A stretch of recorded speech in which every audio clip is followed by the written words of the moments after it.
Hi കൂട്ടുകാരെ, മിനീസ് കിച്ചണിലേക്ക് എല്ലാവർക്കും സ്വാഗതം. തന്നെ നമുക്ക് ഉള്ളിയൊന്നും വഴത്താതെ കുക്കറിൽ ഒരു മുട്ടക്കറിയുടെ റെസിപ്പിയാണ് കാണിക്കുന്നത്. കണ്ടോ, കുറുകിയ ചാറോട് കൂടിയ ഒരു റെസിപ്പിയാണിത്. അപ്പം വീഡിയോയിലേക്ക് പോകുമ്പോൾ വീഡിയോ കണ്ട് ഇഷ്ടപ്പെടുവാണ് ലൈക്ക് ചെയ്ത്, ഷെയർ ചെയ്ത്, കമൻറ്റ് ചെയ്ത്, സബ്സ്ക്രൈബ് ചെയ്യാൻ മറക്കല്ലേ. വീഡിയോയിലേക്ക് പോവാം. അതുപോലെ ഒന്നും ഒത്തിരി വഴത്താതെ കുക്കറിൽ ഒരു നല്ല സൂപ്പർ ടേസ്റ്റ് ആയിട്ടുള്ള ഒരു മുട്ടക്കറിയാണ് വെക്കുന്നത്. അതിനായിട്ടൊരു കുക്കർ വെച്ചിട്ടുണ്ട്. 2 ടേബിൾ സ്പൂണ് വെളിച്ചെണ്ണ ഒഴിക്കുക. വെളിച്ചെണ്ണയ്ക്കകത്ത് ഉണ്ടാക്കുമ്പോഴാണ് നല്ല ടേസ്റ്റ് കിട്ടുന്നത്. 2 ടേബിൾ സ്പൂൺ വെളിച്ചെണ്ണ ഒഴിച്ചിട്ടുണ്ട്. വെളിച്ചെണ്ണ ചൂടാകട്ടെ.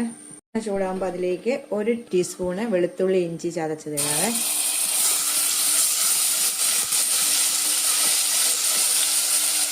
അതിനകത്തോട്ട് 5 പച്ചമുളക്, നമ്മൾ എടുക്കുന്ന മുട്ടയുടെ അനുസരിച്ച് ഞാൻ 5 മുട്ടയാണ് എടുക്കുന്നത്. 5 പച്ചമുളക്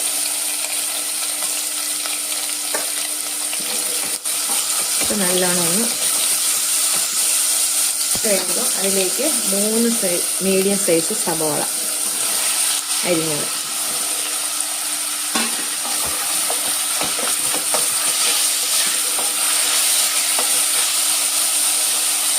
എണ്ണയ്ക്കകത്തൊന്നും വഴത്തണ്ട. ഇത് ശകല ഉപ്പൂടി ഇടാവേ, 1 ടീസ്പൂൺ ഉപ്പ്,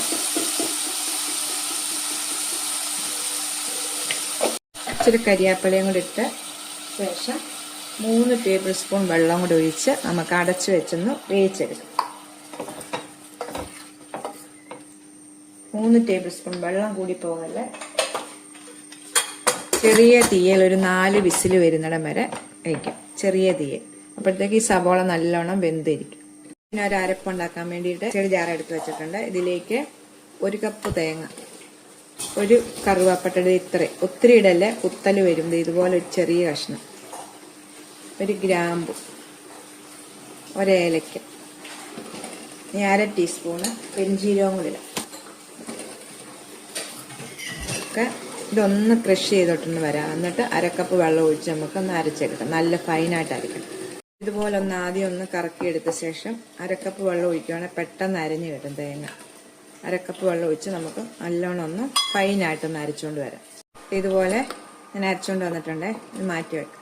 ഇപ്പം 4 വിസിൽ ആയിട്ടുണ്ട്. ഇനി ഇതിന്റെ ഇതൊക്കെ പോയി കഴിഞ്ഞിട്ട് നമുക്കൊന്ന് തുറന്നു നോക്കാവേ. അതുവരെ അനക്കാതെ വെക്കണം. പെട്ടെന്ന് നമ്മുടെ വിസിലിന്റെ ഇതെല്ലാം പോയി കഴിഞ്ഞിട്ട് എടുക്കാവുള്ളൂ. നമുക്ക് ഇനിയും ഇതൊന്ന് തുറന്നു നോക്കാവേ. ഇതിന്റെ ഇതൊക്കെ പോയി, കണ്ടോ, നമ്മളിത് വഴത്തിയില്ലെന്നും പറഞ്ഞുകൊണ്ട് ഇതിന്റെ പച്ചച്ചോവയൊന്നും വരത്തില്ല കേട്ടോ സബോളയ്ക്ക്. അപ്പൊ ഇനിയിപ്പോൾ ഇതിനകത്ത് ഇച്ചിരി വെള്ളമുണ്ട്. നമുക്കിത് ഫുൾ തീയെ വെച്ചിട്ട് വെള്ളം ഒന്ന് പറ്റിച്ചെടുക്കാം. ഫുൾ തീയെ വെച്ച് നമുക്ക് ഈ വെള്ളം ഒന്ന് പറ്റിച്ച ശേഷം നമുക്ക് മസാലകളൊക്കെ ഇട്ട് വെക്കാം. അപ്പം നല്ലോണം വെന്തിട്ടുണ്ട് നമ്മുടെ സബോള. നല്ല ടേസ്റ്റ് ആയിട്ടുള്ളൊരു മുട്ടക്കറിയാണിത് കേട്ടോ. ഇത് വെള്ളം കുറച്ച് പറ്റിയിട്ടുണ്ട്. ഇല്ല, ഇച്ചിരി വെള്ളമുള്ള അത് നമുക്ക് മസാല ഇടാം. 1/4 ടീസ്പൂണ് മഞ്ഞൾപ്പൊടി ഇടാം. ആദ്യമേ 1 ടീസ്പൂണ് മല്ലിപ്പൊടി ഇടാം.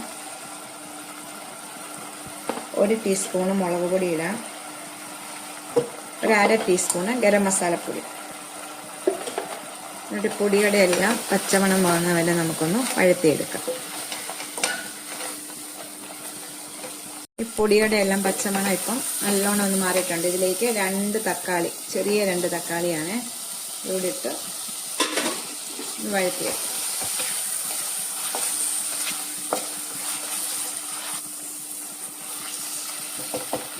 തീ കുറച്ച് വെക്കണം. ഈ കുക്കർ തന്നെ ഒന്ന് വെച്ച് മൂടി, ഒന്ന് വിസിലൊന്നും വേണ്ട, വിസിൽ കൂട്ടിയിട്ട് ഒന്ന് മൂടി ഇങ്ങനെ വെച്ചിട്ടൊന്ന് തക്കാളി ഒന്ന് വേകാൻ വേണ്ടിയാണ് ഇങ്ങനെ. തക്കാളി അപ്പം വെന്ത് കിട്ടും നമുക്ക്. തക്കാളിയൊക്കെ ഇപ്പം നല്ലോണം വെന്ത് വന്നിട്ടുണ്ട്. തവി കൊണ്ട് തന്നെ ഒന്ന് ഒടിച്ചൊന്ന് കൊടുക്കും. തക്കാളിയെല്ലാം ഇപ്പം നല്ലോണം വെന്ത് നല്ല ഉടച്ചു കൊടുത്തിട്ടുണ്ട്. ഇനി നമ്മൾ അരച്ചുകൊണ്ട് വന്നിരിക്കുന്ന തേങ്ങയുടെ മിക്സ് ഇതിലേക്ക് ഒഴിക്കാവേ. ഇത് കഴുകി 2 കപ്പ് വെള്ളം ഒഴിക്കണം. ആദ്യമേ നമുക്ക് ഈ അരപ്പൊന്ന് നമുക്ക് മിക്സ് ചെയ്തെടുക്കാം.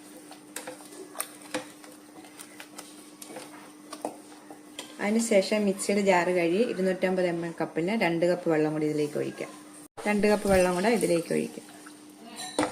നല്ലോണം അരപ്പൊന്ന് തിളക്കട്ടെ. സമയം ഇച്ചിരി കരിയാപ്പില നമുക്ക് ഇതിലേക്ക് ഇടാം. ഉപ്പുണ്ടോ എന്ന് നോക്കിയിട്ട് ശകലം ഉപ്പിടുക. ആദ്യം നമ്മൾ സബോളയ്ക്കകത്ത് വേവിക്കാൻ വേണ്ടി ഇട്ട ഉപ്പേ ഉള്ളൂ. അപ്പോൾ ഇപ്പോൾ ഉപ്പ് കുറവാണ്. അപ്പം ഇച്ചിരി ഉപ്പിടും. അപ്പം നല്ലോണം ഒന്ന് തിളക്കട്ടെ. അരപ്പ് തിളച്ച് വരുന്നുണ്ട്. അപ്പം അതിലേക്ക് ഇതുപോലെ ഞാൻ 5 മുട്ടയാണ് എടുത്തേക്കുന്നത്. അപ്പോൾ ഇത് നമുക്കൊന്ന് ഇതിലേക്കൊന്ന് വരിഞ്ഞിട്ടിടാം. ഇതുപോലെ എല്ലായിടും അങ്ങ് വരഞ്ഞിടും. എന്നാലേ ആകെ മസാല പിടിക്കത്തുള്ളൂ.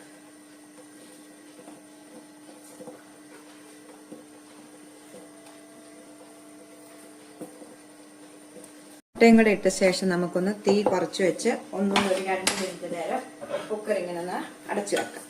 ലോക്ക് ചെയ്യണ്ട, ചുമ്മാ ഇങ്ങനെ ഒന്ന് ചെറിയ തീ 2 മിനിറ്റ് നേരം. അത് കഴിയുമ്പോൾ തീ ഓഫ് ചെയ്ത് കറി മാറ്റി വെക്കാം. കടുക് നമുക്ക് താളിച്ചൊഴിക്കാം ഇതിലേക്ക്. ഇപ്പോൾ 2 മിനിറ്റ് ആയിട്ടുണ്ട്, കറി റെഡി ആയിട്ടുണ്ട്. നമുക്കിത് വാങ്ങി വെച്ചിട്ട് അതൊന്ന് താളിക്കാവേ.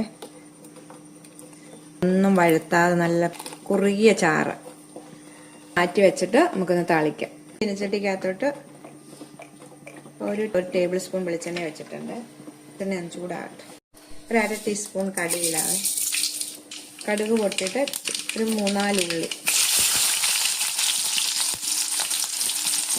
ഈ കടുക് മൂത്തിട്ടുണ്ട്. ഇതിലേക്ക് ഇച്ചിരി കരിയാപ്പിലയും കൂടി ഇട്ടിട്ട് ഇതിലേക്ക്